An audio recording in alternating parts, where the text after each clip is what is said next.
آج سے 1 صدی قبل جب چائنا میں زلزلہ آیا تھا تو لاکھوں لوگ جو ہے وہ ملبے تلے دب گئے اور خاک کا ڈھیر بنے تھے، اور ایک بہت بڑی بلڈنگ جب وہ نیچے گرتی ہے تو اس کے ملبے کو اٹھایا گیا تو کافی دن لگ گئے اس ملبے کو اٹھانے کے لیے، لیکن ایک جگہ دیکھا گیا کہ وہ سل تھی، اس کو اٹھایا تو نیچے ایک چھوٹا سا بچہ ہے اور ساتھ ایک خاتون ہے اور دونوں بے ہوش ہیں۔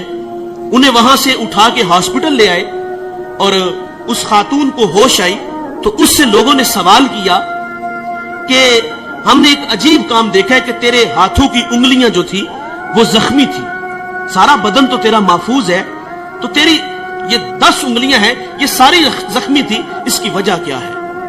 تو وہ خاتون کہتی ہے کہ یہ میرا بیٹا 2 دن تو میں اس کو اپنے چھاتی کا دودھ پلاتی رہی، اور جب دودھ خشک ہوا تو میں اپنی انگلی اس کے منہ میں ڈالتی، کبھی اپنی زبان اس کے منہ میں ڈالتی، کیونکہ زبان بھی کانٹا بن چکی تھی، لیکن یہ بیٹا خاموش نہیں ہوتا تھا، روتا تھا، اور مجھ سے اس کا رونا دیکھا نہیں گیا۔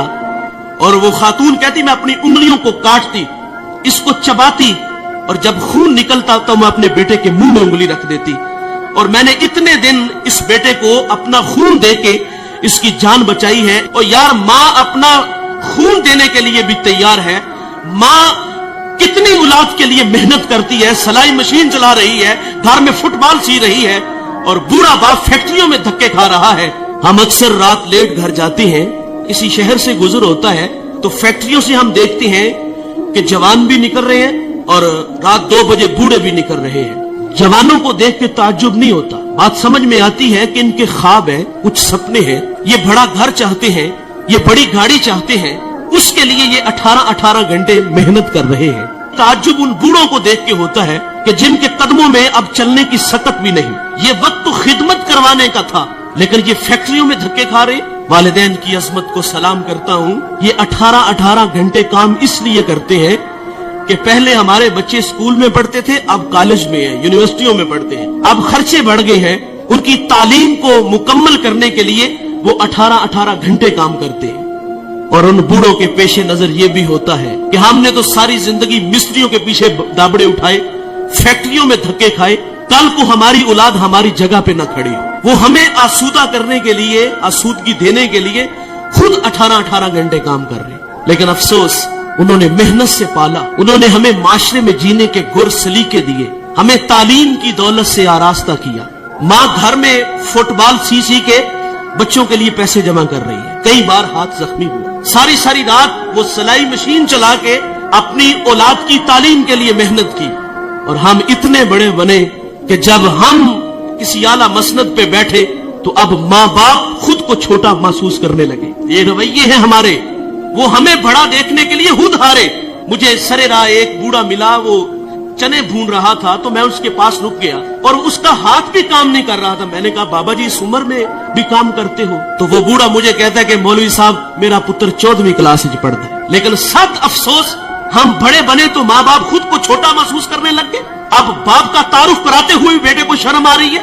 او بھائی، تم علامہ ہو، تم مفتی ہو، تم بہت بڑے پیر ہو، تم بہت بڑے سیاستدان ہو، پورے ضلع کے تم مالک ہو، لیکن صاحب جب گھر آیا کرو نا تو یہ سارے سٹار، یہ سارے اعزازات اتار کے آیا کرو۔ جب گھر میں داخل ہوا کرو تو وہی 25 سالہ پرانا ببلو بن کے آیا کرو۔ امام اعظم ابو حنیفہ رحمت اللہ علیہ، کتنا بڑا نام ہے، آپ کے استاد حماد رحمت اللہ علیہ کی مسند پہ بیٹھے ہوئے ہیں، آپ کا فتویٰ چلتا ہے، اور ماں امام اعظم کو وہی بچپن کا وہ جو ہے وہ بھولا بالا بیٹا سمجھتی ہے، اور ماں اکثر کہتی کہ مجھے یہ مسئلہ درکار ہے، یہ میں نے مسئلہ پوچھنا ہے، فلاں جگہ ایک بوڑھا عالم ہے، چلو اس کے پاس مسئلہ پوچھنے چلتے ہیں۔ بیٹا یہ نہیں کہتا ماں میں خود بہت بڑا عالم ہوں، ماں نے کہا اس عالم کے پاس جانا ہے تو امام اعظم سواری تیار کرتے، ماں کو اس پہ بٹھاتے اور خود نکیل پکڑتے اور آگے آگے خود چلتے، اس عالم کے پاس جاتے، دستک دیتے، وہ باہر آتے تو اس کی حیا سے نگاہیں جھک جاتی